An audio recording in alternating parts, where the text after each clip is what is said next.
同学大家好，那今天我们很高兴欢迎就是美国在台协会的农业组组长洪理哦，然后他的名字叫 Mark Petry，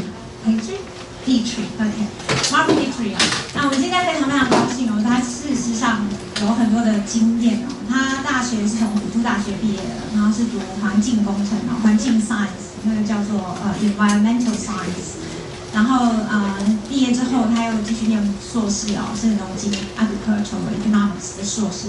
然后之后呢，他又到了那个Michigan State， 就是去读一个 Food Safety 食品安全的硕士，所以他有2个硕士。然后他大学毕业之后呢，就到美国就是USDA 哦，就是美国应该叫做美国农业部嘛，农业部。工作，然后他曾经到北京美国驻北京大使馆的农业部担任组长，然后现在是美国在台协会，就是在这边农业部的组长。那他有很多的经验哦，等一下会跟大家分享。那主要等一下他会分享 USDA 主要的任务哦，就是然后还有再讲一些就是美国农业的资料，然后怎么样去做研究或是下载哪里的资料可以用这样子。那今天演讲会非常精彩，我们掌声欢迎洪理洪组长，谢谢。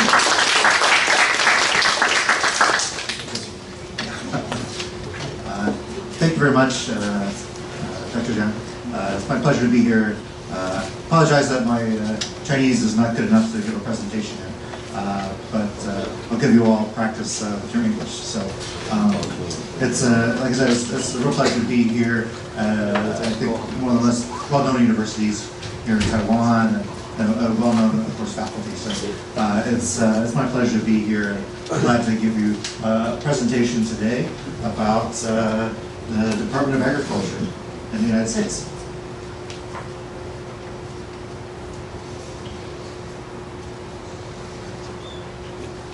And I'll focus today on the role of data and information at the Department of Agriculture. Because we're all economists here in the room, I thought that would be an appropriate place to start. And so I'm going to kind of break the presentation into 4 parts. And before I begin, I want to ask if you have any questions, please stop me.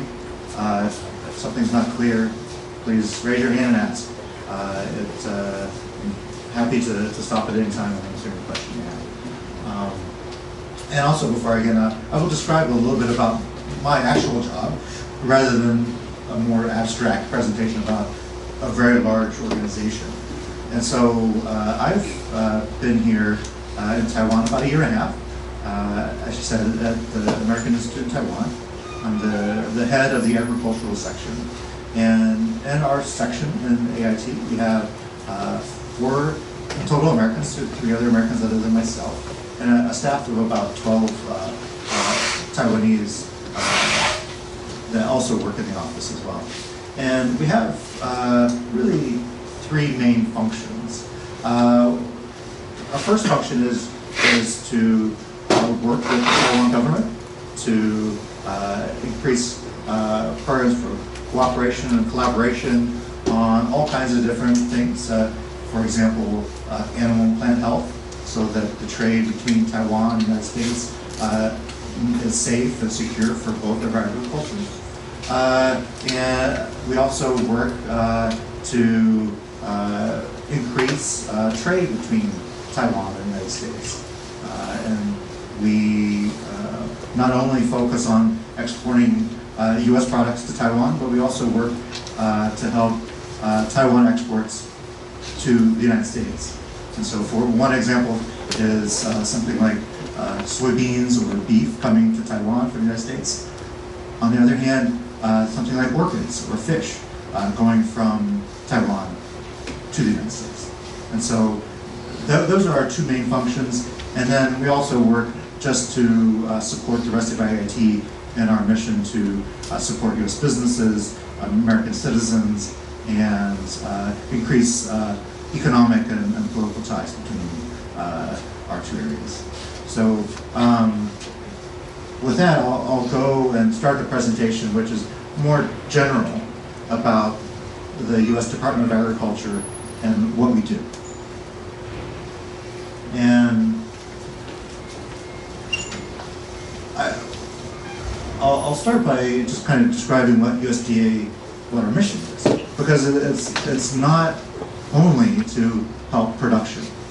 In fact, that's only a small part of what we do. In the U.S. and in Taiwan and in most developed countries, the task of the Ministry or Department of Agriculture is more about broader economic opportunity and the conservation of resources. And that's true in the United States as well. And one of the things that is always surprising to most people is the size of the Department of Agriculture. And our budget is $144 billion US. It's more than twice the size of the Taiwan government. And gosh, what do we do with all that money? And this shows that most of that money, over 70% of that, is actually to help feed Americans who don't have sufficient funds, don't have enough money to have a balanced diet. And so we help support women and children and other people who don't have means in the United States. So most of that money is actually a program where we give food assistance to Americans to buy healthy food. And so that's by far the biggest job that we have, is actually helping Americans be healthy. And then the second largest, that part in green, are programs that we have for American farmers, landowners, and others to help farmers produce and reduce risk for agriculture, and then to conserve the environment. And another kind of interesting fact I was looking at is that for conservation, the environmental conservation in the United States, the U.S. has a program called the Conservation Reserve Program. And in that program, we have land that is given support to not produce food. It's designed to produce environmental benefits, basically, whether to preserve erodible land or provide land for wildlife habitat. And in the United States, that program protects 9 million hectares. That is not quite the size of Taiwan, but is more than about 3 times the size of Taiwan's arable land. And so we do a lot to help the environment as well. And in looking at the importance of agriculture, it's similar in Taiwan, but in the U.S., about $950 billion of economic activity. And the largest share is food service. So people that work in restaurants and add value through processing food. And again, just to show that in the United States, actual farmers are a pretty small group of people. Only about 1% of the population is farmers. So only a little over 2.5 million people out of over 300 million are farmers. We have a lot more people that work in restaurants and work in places that are cafeterias, and so the entire food system is large, but the number of farmers is small, very small. And similar to Taiwan, we spend in the U.S. about 13% of our income on food. Taiwan, it's 16%, so pretty similar. And in the U.S., food is the third largest consumer expendable. Housing is by far the biggest. About a third of average person's income goes into paying for housing. The next is transportation. You have large country, so transportation is a big expense. And then food is third. And so right now in the U.S., we have a kind of difficult time for farmers. Food prices are quite low right now, and so the government is finding new ways to ensure that those people have stable incomes. And for anyone who is an economist, I think should also be part historian, because to know history is important to know the context for the economy, how it's structured, what it looks like now, and where it's going, especially if you connect the economy to policy. And so in the US, a very common regulation, law follows market failures. So in the US, 3 really large market failures almost 100 years ago led to the system that we have now. And so it's important to understand the history to understand where you're at. And so in the case of the United States, 2 events in the 1930s had a big impact on what our country looks like, but also, in this case, what our agricultural system looks like. And so in the United States in the 1930s, we not only had the Great Depression, which of course was a huge increase in unemployment and kind of a rethinking of how the modern industrial world functions in terms of social safety net, in terms of how you assist people moving from rural areas into cities, into urban areas. And then you also had, in our case, in the 1930s, you also had a really significant environmentally devastating event, or a series of events. 6 separate years of extreme drought that were connected also to the inappropriate use of land. And so they were farming land that was highly erodible, and it led to serious devastation for a large part of the country and a large part of the agriculture economy. So those 2 led to a sustained focus by the government on market transparency, risk reduction, and income stability. And those 3 themes are things that I'll talk about for the rest of the presentation. And I'm going to add one more, market failure, because it directly relates to my job. And this was the Great Grain Robbery of 1972. And if you probably don't know what that is, but it was a case where the Soviet Union, which doesn't exist anymore, but they were a command economy, and they secretly came into the agricultural markets when they had a drought and no one else knew about it. And they came in and bought up a significant share of the available supplies of agricultural commodities without the rest of the world, without producers knowing about it. And what happened was, within just a couple of months, prices around the globe went extremely high. It went from, in the case of soybeans, from about $3 to about $13 in just a couple of months.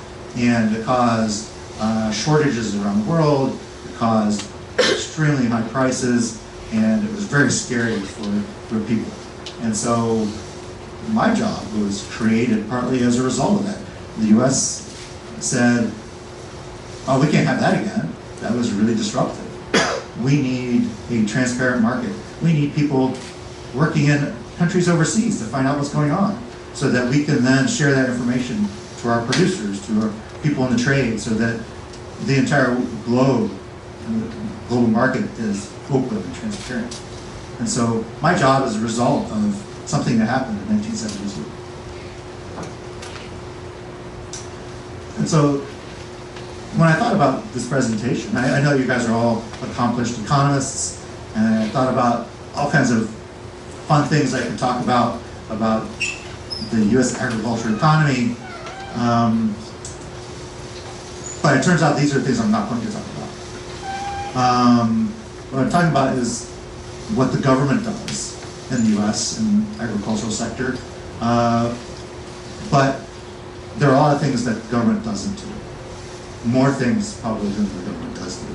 And in the U.S. about 20 years ago, there was a big discussion about this first inherently governmental function.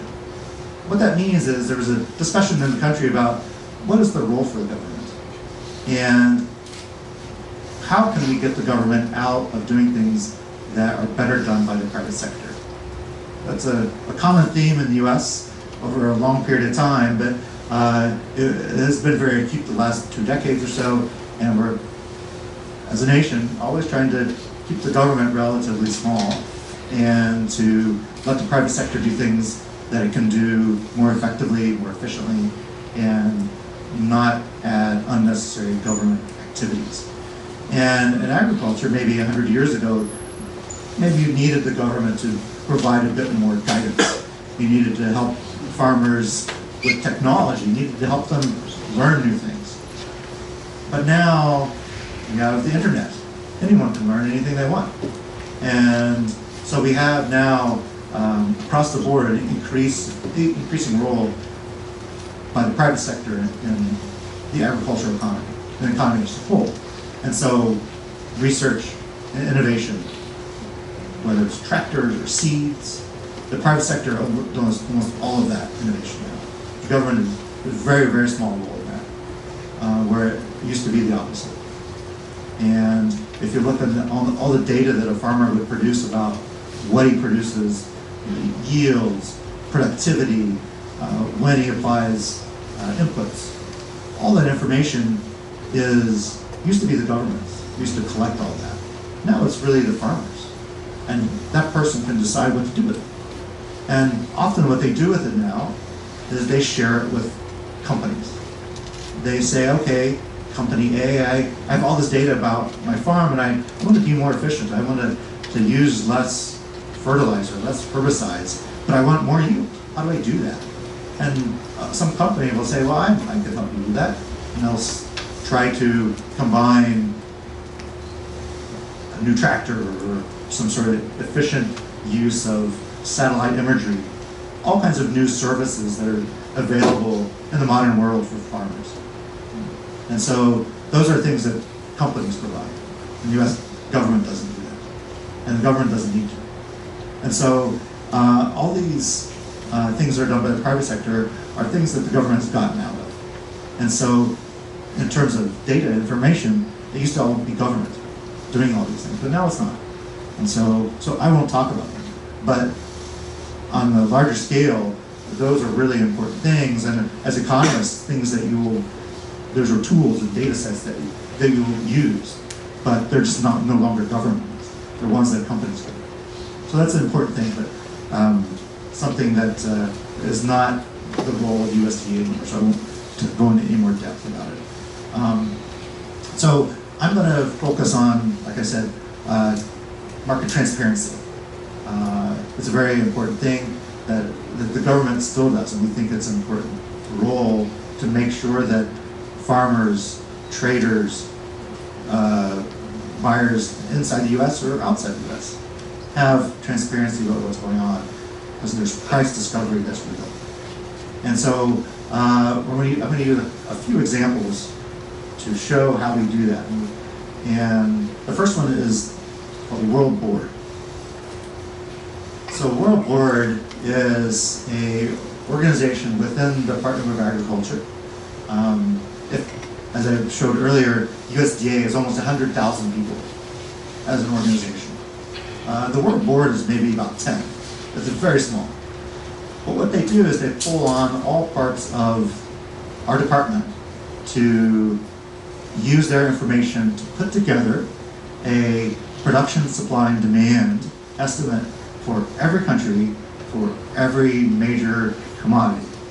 And they have done that for decades, and they establish that, and then they give it away to everybody who wants to look at it. So it's open, it's transparent, and it is shared with everyone. And that is why if you look at the commodity markets, whether it's in Chicago or New York or in Asia and Tokyo, it doesn't matter. What they're looking at is data from the USDA. And they're looking at this World Board information. And as I said, it's published every month, and it's free and online. And so it is, what I'm going to describe is how we come to establish these data points, and how a whole series of economists across USDA work together to try to establish this. And it comes really down to market intelligence. And so if you're a global commodity analyst, if you work at a company like Cargill and you monitor the price of corn around the world and you look at all the different countries that produce it and buy it, what you're doing is you're basically a practical economist, and you're looking at various sources of information to establish which ones are credible, which ones are not. How do you combine all the information from around the world into something that is consistent? And so we have people who do that. And so they take natural events, whether it's a typhoon in Taiwan or a hurricane in the United States, all kinds of market developments, trade, changing consumption patterns, stocks, prices, and then government policies, where governments having a hand in the market and what is the effect of that. And they do it in a way so that we call it a balance sheet. They have to balance just any normal economic equation, but they collect all those different pieces of information to look at each one of those elements, from stocks to production, imports, exports. And so we have this world board is composed of the different parts of USDA that collect information. And so we have certain agencies that collect information inside the United States. We have some that collect it outside, and they all come together to analyze data. And so the National Ag Statistics Service is an organization that looks exclusively at data inside the United States. And so it's very accurate.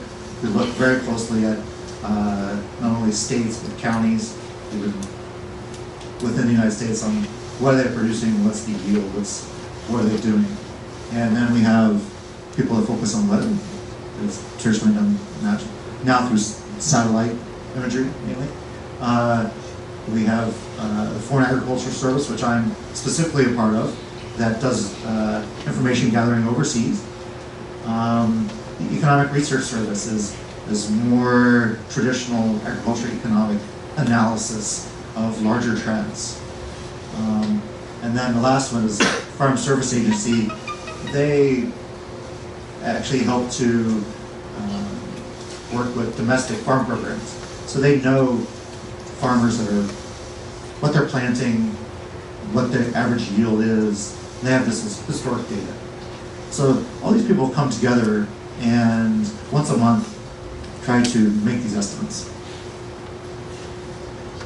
And so this is just an example of for looking from an international point of view, what kind of information do you look for?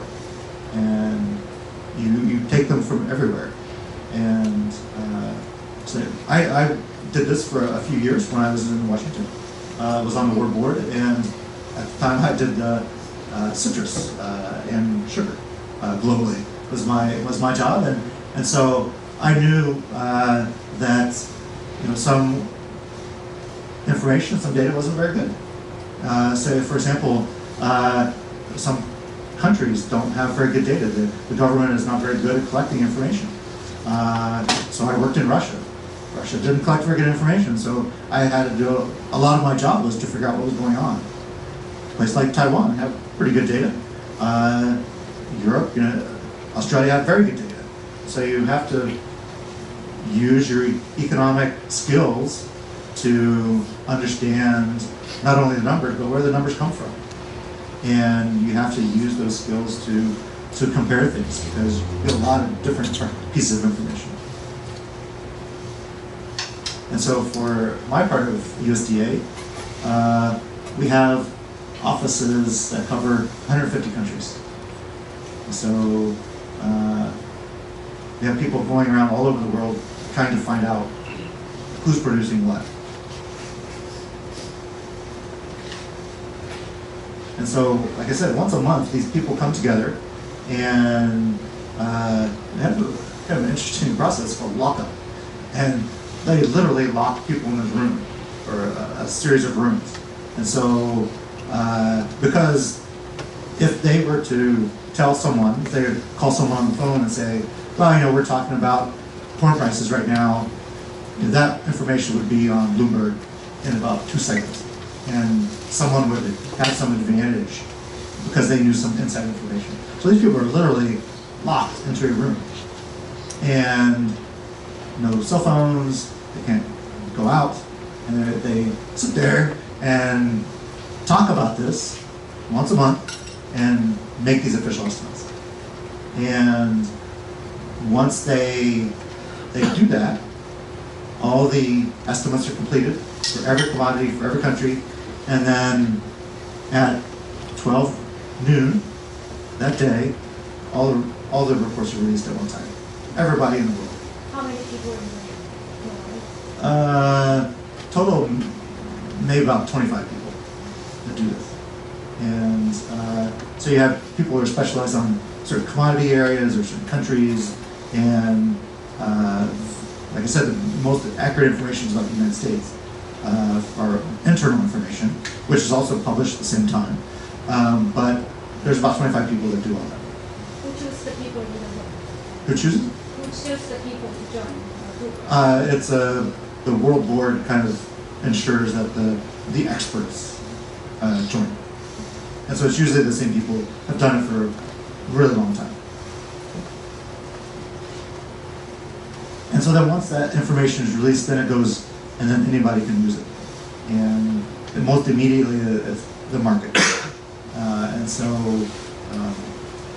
very aware that when it turns to actually market influencing information, if someone has the advantage, gets the information quicker, they're going to use it, and they're going to have unfair advantage in the marketplace.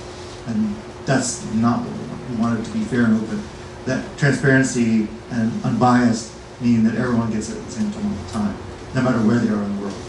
And so this information then filters out, and it's used in all kinds of different ways.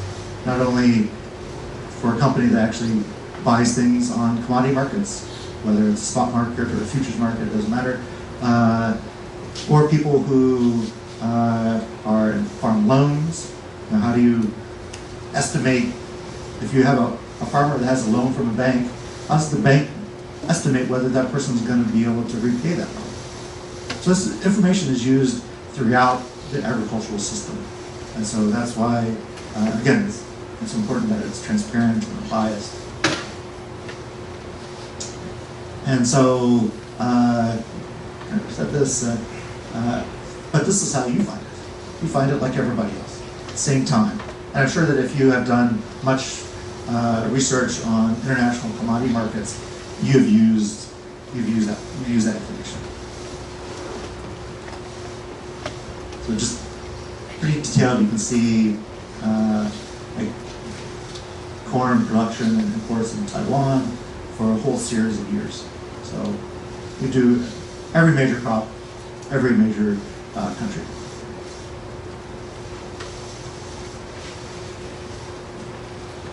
So I'm going to then move on to a slightly different aspect of what we do.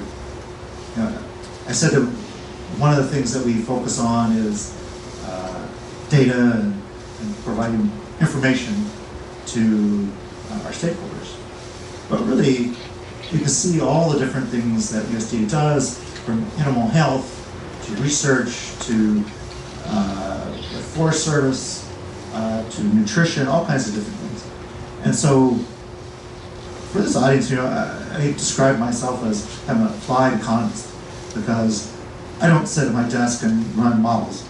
I haven't done that for many, many years. But what I do is the skills that you learn as an economic student, whatever level you are, those are really valuable skills because they help you understand the world, and the people who make decisions need people with good understanding of the economy. And that's what you're doing, you're learning that. And so you can see all these different topics are still based on economics. how do we get some sort of program to work most effectively using incentives, using payments, using all kinds of economic rationale. And so all of these different things, these different topics, still go back to economics. And ultimately, if you work in a government, any government, your job is to advise the policymakers. And they take in a lot of different information about the politics, about the economics, but if you're an economist in a government, your job is to present clear, rational information that allows your superior to make a good decision.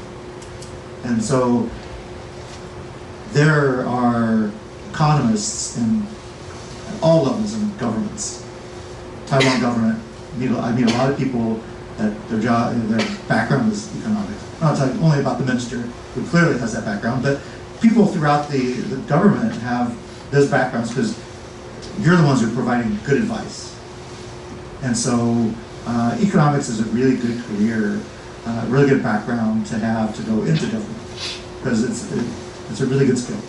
And I'm going to talk about just these three underlined agencies because they're filled with economists and they provide a really important service. The first one is the Economic Research Service. As I mentioned earlier, it's kind of, we call them the hardcore economists. They really do run models and things like that. And what their job is really is to anticipate trends. There's some people who are backward looking. They're looking into the future. And they're trying to give policymakers advice on how to achieve those objectives of supporting farmers and making sure that the results that we want are achievable. So they do a lot of forward-looking analysis, and you can look at the type of, again, the topics are all over the board. And so other parts of USDA go to ERS and say, okay, well, our job is to protect the environment.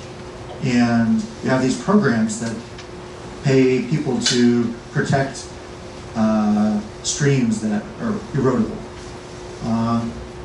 How is it that we can provide the right economic incentives for a farmer to participate in our program and protect the environment rather than growing some crop that will actually damage his land?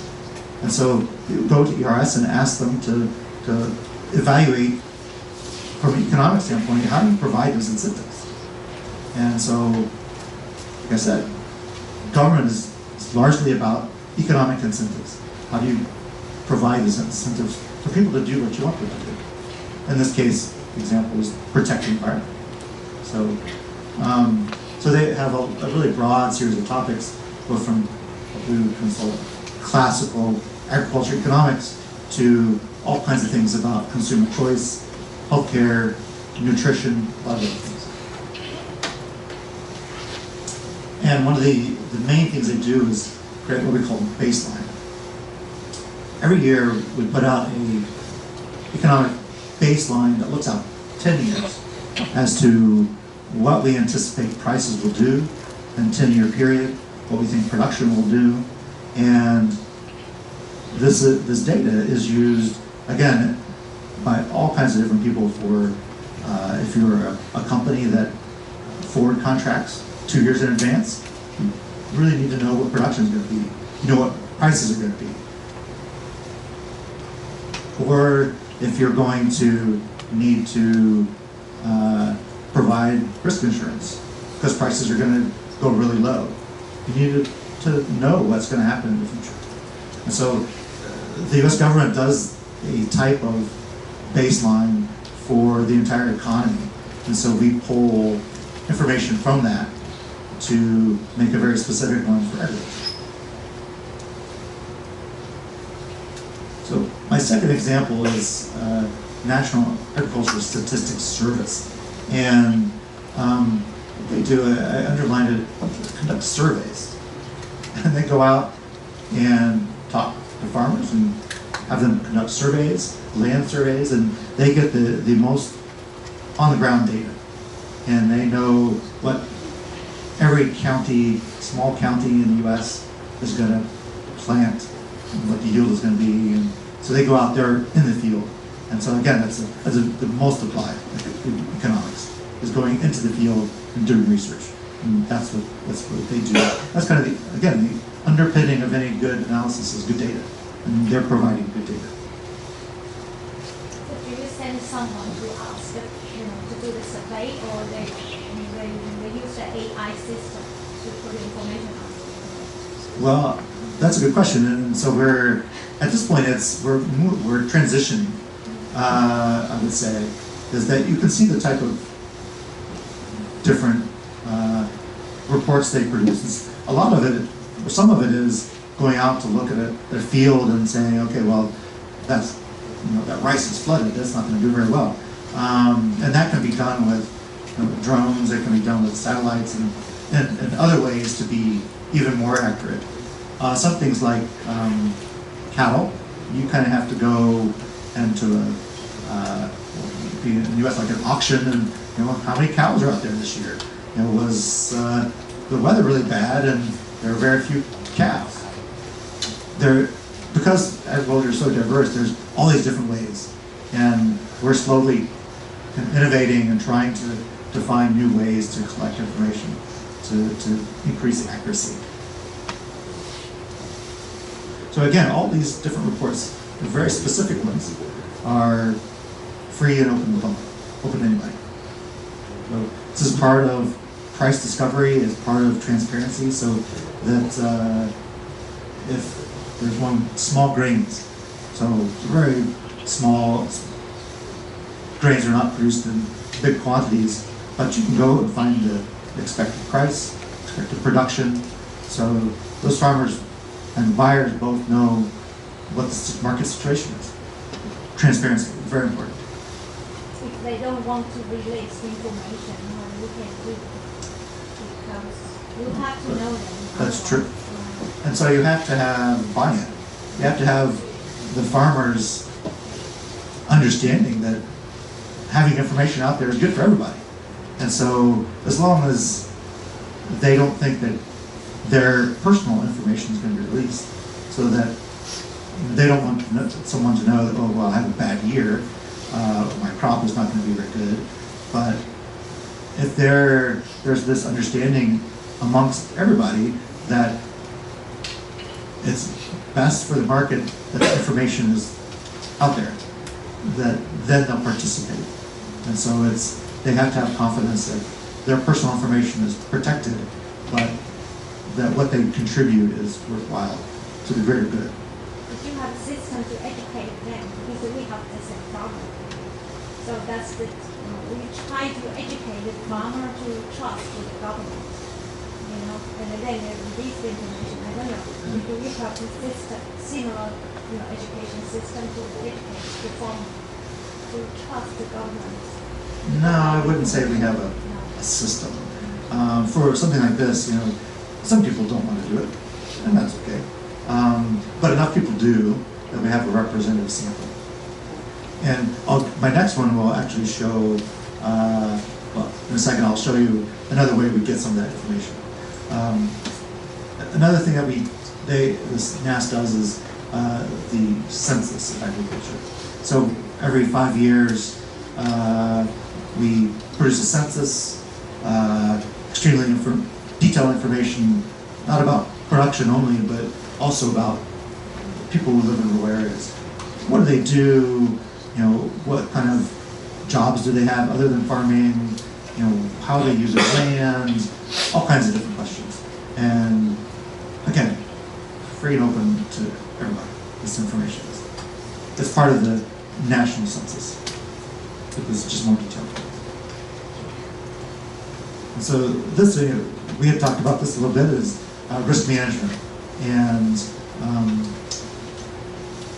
in the last several decades, risk management, more generally, has become more important to agricultural policy. What we have found is that the biggest threat to most farmers was unexpected risk, whether it's risk from natural disaster, typhoon or a flood, it was very hard for them to economically survive. Or another risk is unexpected price drop. And so what we found was that to make rural areas sustainable is that people don't need subsidies all the time. What they need is stability. And so what we have been doing is creating risk management tools to help farmers manage those risks. And so found that it's much cheaper and much more effective than giving subsidies, which is what the US did 30 years ago. This is actually much more effective. And so I put up here some examples of the insurance plans. And so what it is these are all private insurance plans, and the government role is that they're market-based prices. But if there is a significant, severe natural disaster that otherwise would make an insurance company go bankrupt and not pay, the government at that point would step in. And so it's a way of ensuring that the insurance policies are always viable. So that's the government role, is to actually provide assurance to insurance companies, not actually the farmers directly. So we make sure that the insurance companies don't fail, so that if there's ever a problem, they will pay the farmers. So that's the government role, is to ensure that the insurance companies don't fail. And so you can see that there's all kinds of these insurance plans, and like I said, there's insurance for insurance stability. So stability means different things to different people, and it means different things to different types of farmers. And so what we've done is slowly expanded the type of insurance so that whatever kind of farm you have a type of insurance that will mitigate the risks that are most potentially damaging to you. And so if you have a cattle ranch and all those cattle eat is grass, that your biggest risk is that something happens to the grass. This could be a fire or it could be drought. And so to them, pasture and range is a big risk. And so if you ensure that that grass will be there for those cows, that's the type of insurance they need. Or if you have a farm that produces soybeans, and you have, in years that are dry, when you have normal yield, but if it's dry, it goes down like this, and you need insurance against that situation. And so you want to have insurance that says, if my yield goes below average to some percentage, insurance then will kick in. So there's all these different types of insurances to ensure that farmers are able to survive some severe risk. And so as time goes by, these insurance plans are getting more specific and helping more types of farmers. And as I said, for the government, it's pretty cost effective, and it allows farmers to be less worried about extreme risks. And so this risk management agency, again, it's filled with people who are economists trying to look at these risks and government role in mitigating them. This has become more and more important in U.S. agriculture from a government point of view. So there's a lot of information. I hope that you're able to gather that in. But the conclusion that I want to leave you with is that from a government standpoint, we don't focus on production only anymore. We're an organization that provides a social safety net. We want to have farmers and people who live in rural areas have successful communities. We have all these types of activities and programs to ensure that those communities are successful, that they can be sustainable, and that everyone doesn't just go to a city because they can't make it as a farmer. We don't want that. We want to have people who want to live in rural areas, they have a community that works.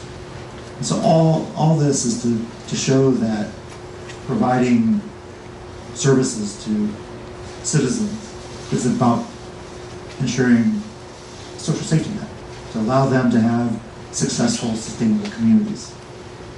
And I think that that is something that is common to the developed world. And it's common, I think looking at Taiwan, it's also common to what the Council of Agriculture does, is helping to promote sustainable communities. And so with that, I'll end and ask if you have any questions, either about my presentation or about anything else related to agriculture that you might be interested in, and I'll do my best to answer your questions. Thank you very much, and a great audience.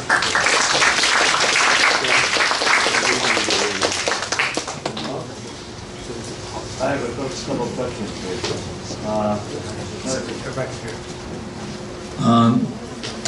Two questions. One is when you're talking about the war board, you have to verify and do some checking on the international data coming from different countries. And you mentioned about the Russia when you were there. You have to filter, you have to do some research to believe whether some of the data are correct or usable. Now, I have been working in China since 1988.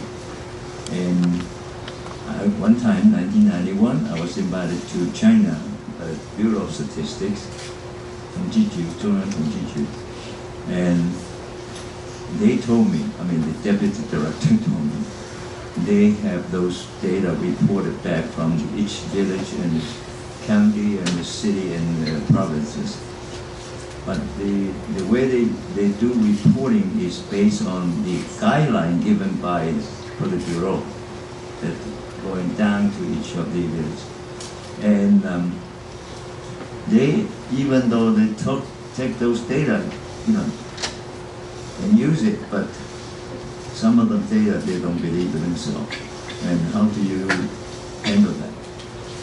That's the first question. Second one is on NASS. I know that all the state language colleges or university in each state, they have like extension station, the agriculture extension. Do you collect data? Do you have a lot of the involvement through them doing some of these census when you collect those data? Those are good.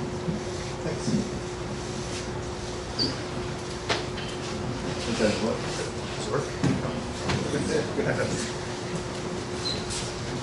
Good question. I think that anytime you work, any marketplace, and not only this one, trustworthy data is a challenge. And I think that in this case, when we look at any country around the world where we don't have total confidence, it's a matter of, especially now, you have many, many other data points. And say, consumption levels, or imports or exports. You could get information from private sector wholesale markets. There are a lot of places that you can get information to check official data. And I think that what we do is around the world try to look at all these different sources to ensure that we have the best number. And nothing is ever perfect, but we put a lot of effort into having multiple sources of data to check official sources from anywhere. And so, especially in very highly tradable commodities, there's a lot of data. As time goes on, there's more. And so it's just a matter of trying to get as much market intelligence as you can. And China is also a difficult place to get information. And so we do our best to try to use those multiple sources to verify or to change in some way. And so it's a challenge anywhere. But we do our best to try to use what we can. And on the flip side, we all of course know that the private sector is doing the same thing. And because trading companies make money on arbitrage, and so they're doing the same thing. And so ultimately, a lot of this information is shared, and we can compare it against private sector information as well. And so it's a kind of a collaboration, is the best I can say. It's in some ways more of an art than a science, especially in very hard to work in areas. And your second question was about NAS and about land-grant universities. So just for everyone else, a land-grant university in the U.S. is every state has a university that was originally established to focus in large part on agriculture or engineering. And historically they played an important role in having services for farmers, educational services, and provide information to farmers to be more effective. And for NAS, does go to them to some degree, but largely they do it directly. Because another part of USDA has an office in every county, actually, to administer programs that farmers sign up for. But a lot of the data collection is through those offices, federal government offices, rather than state governments. And so they do some, states do some as I guess, contract for certain services, but most of it, the vast majority is done directly by the federal government as a way of maintaining consistency. Any other questions?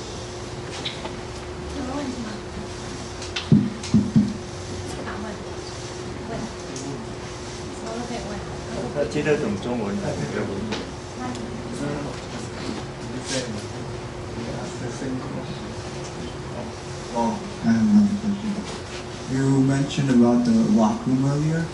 So has there been any incidents where information leaked, or some information are not so viable where you couldn't come up with a solution or a policy or advice or something like that? Good question. I'm not aware of any times where information is leaked out, but I would say that the problem is really not that there's insufficient information, is that there is too much information. And so for most markets, there's so much information about what's going on all around the world that it's quite a discussion about who's right. And because you can interpret, say for example, you have dry conditions in an important producing country, and you don't know, it's still during production season, and you don't know if that's going to be a 10% loss or 15 or 20, but if it's a major producer, that difference is really important. And so often it comes down to how do you interpret data, or how do you interpret the potential impact of weather. And so a lot of times there's a really intense discussion about what the weather should be. And rarely is it, especially nowadays with the sharing of information on the internet, it's rarely they say, well, we don't know what's going on. That's almost never the case. There's so much information. What do you believe?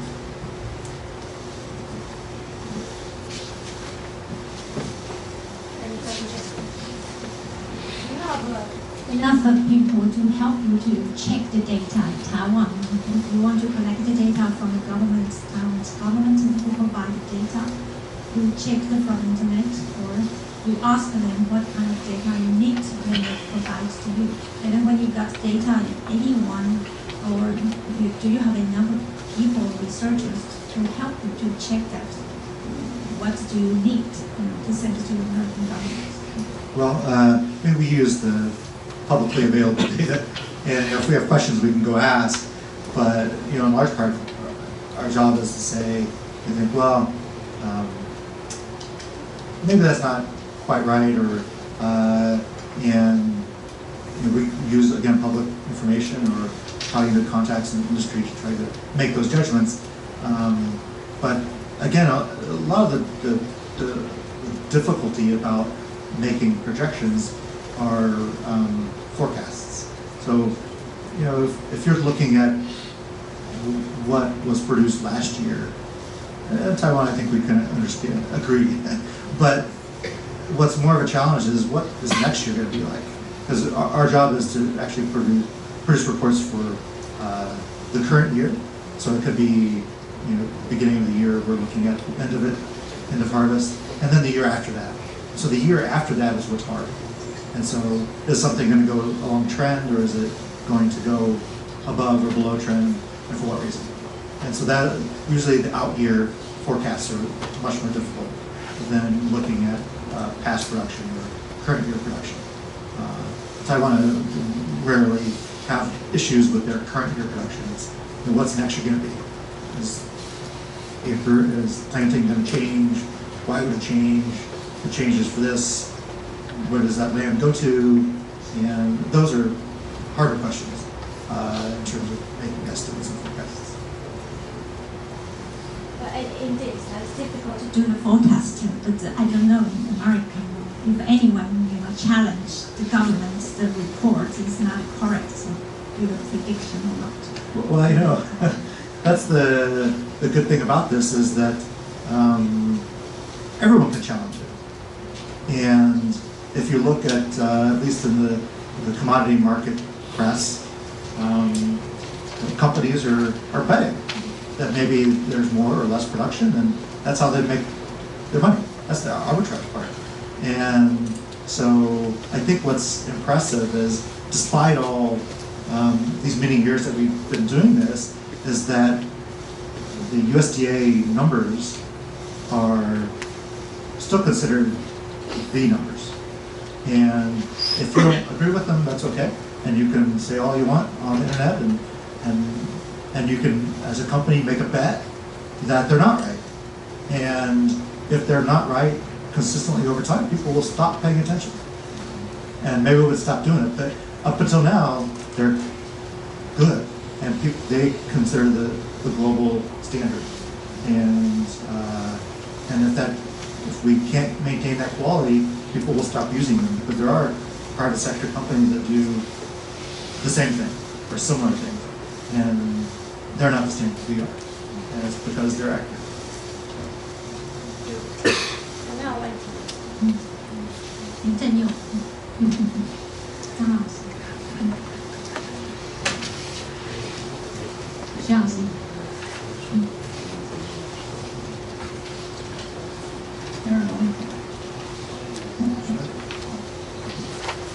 So you mentioned that the USDA focus on the aspect of social safety for farmers and producers, and how about the aspect of like the consumer side?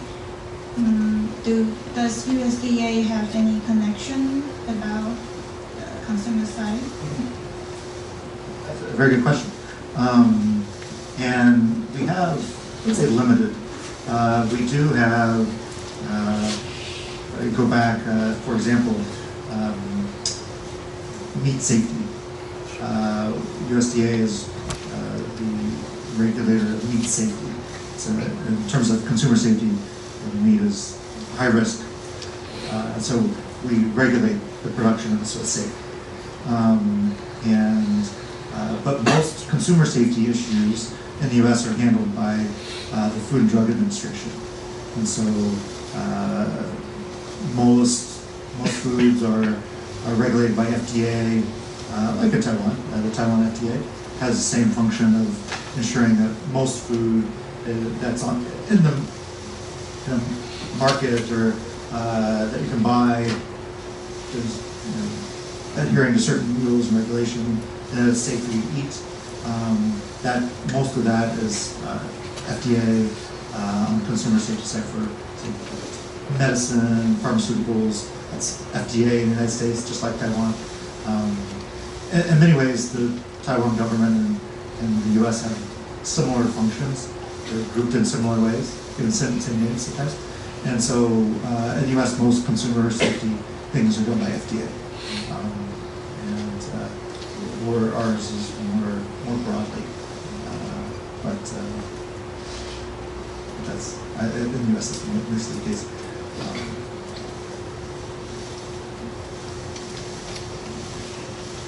Okay. Also, I'm wondering, in USA, in the United States, I think you say it's the private company take over most of the job to help the farmers. But I think the main role, I don't know, in the American government, they still set up the infrastructures for the countryside or not. I think that they spend a lot of money for that, or they rely on the private company to set up the infrastructures for the whole country. It's mixed. So infrastructure in terms of roads. In the U.S., most infrastructure is locally paid for locally, either by the state or by county. That's more even lower. And so, say for example, I'll use myself for example. My family still lives in a rural part of the Midwest, a few hours outside of Chicago, and my parents are retired. They have about 30 hectares of land, and in their area, they lease their land to a local farmer, and that local farmer plants crops, harvests them, and pays a certain lease fee to my parents. All the local roads are paid for either by the state or by the county, and so it's not by the federal government does not have any responsibility for that, and so local taxes, land tax or sales tax, pay for that, and so a lot of it depends on a lot of functions that the U.S. are devolved to state or local level. And so it depends on the decisions made at a very local level about roads and about schools and about things like that.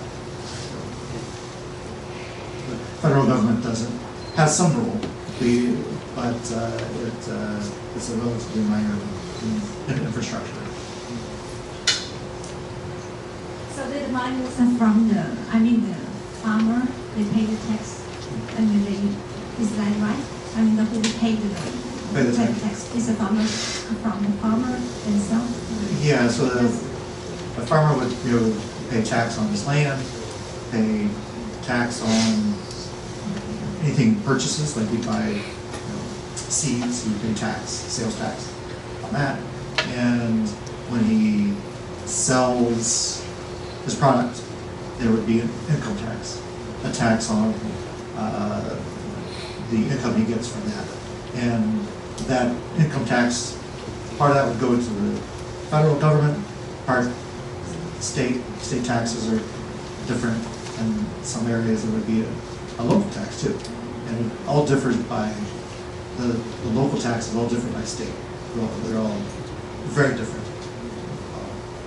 Yes, at a local level operates very differently in different places. the reason I ask is in Taiwan. One, probably people will think the infrastructure is the government's responsibility, so it's a little bit different from maybe the USA. We think that's maybe local government, maybe will provide some infrastructures, not everything from the central government.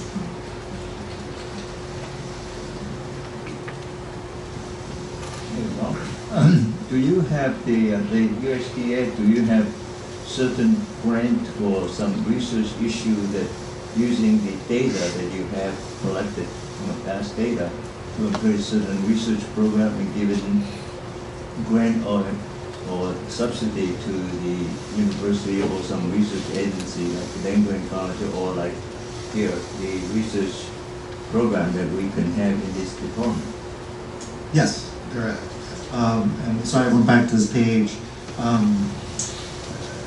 Different parts of the government or USDA might have specific programs, but this one, this National Institute of Food and Agriculture, NIFA for short,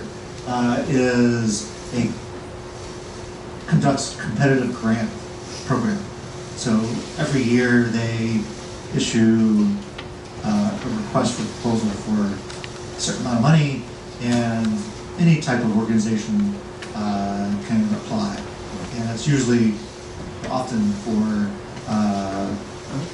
the universities, state universities, to try to compete for it. Other parts of government also compete for it.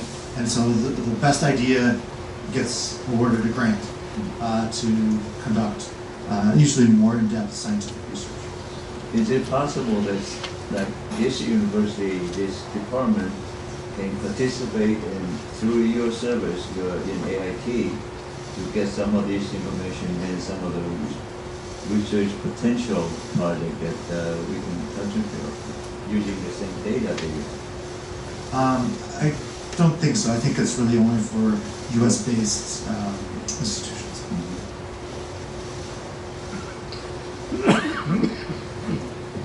Anybody?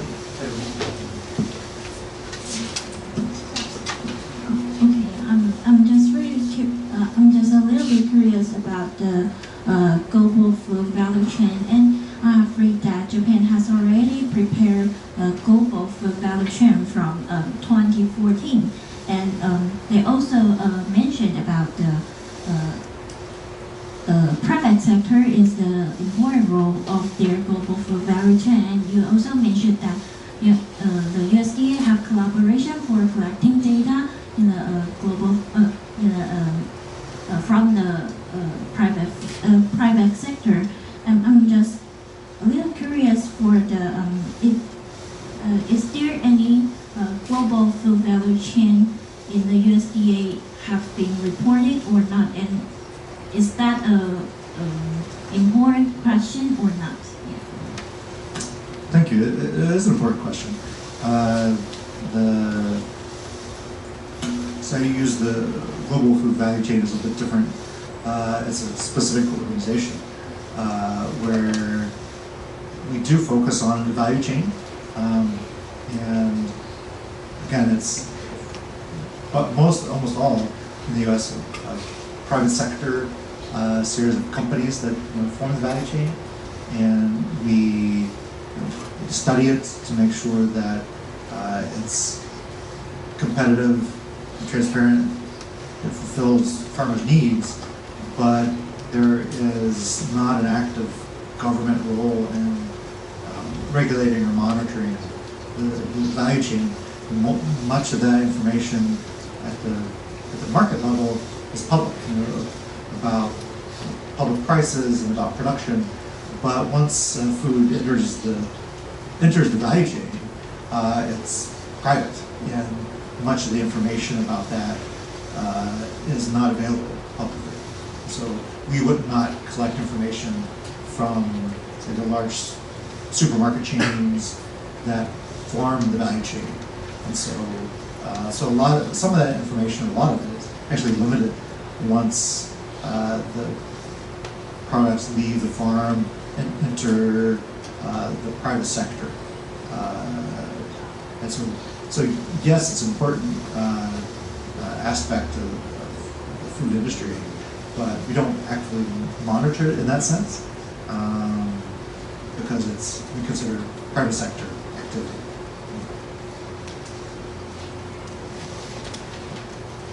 Well, that private sector's data, actually, the commercial company, my whole company, Nielsen, collected data from the sales of retail, what we're putting on it. As long as it's consumer packaged good. We don't go that. Right, so you would have, from like AC Nielsen, the very end, and at the beginning you would have, potentially at a market if it wasn't directly contracted. But that whole chain in the middle is opaque because it's private, right? And so you kind of come in from both ends and try to understand the marketplace better. My old clients are all the producers, the manufacturers, and then we also do the services from these consumer consumption, purchasing stuff. That's where I used to concentrate my research.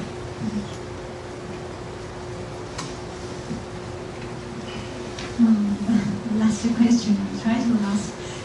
What is the main challenge for the American institutes in Taiwan, especially for cultural sector?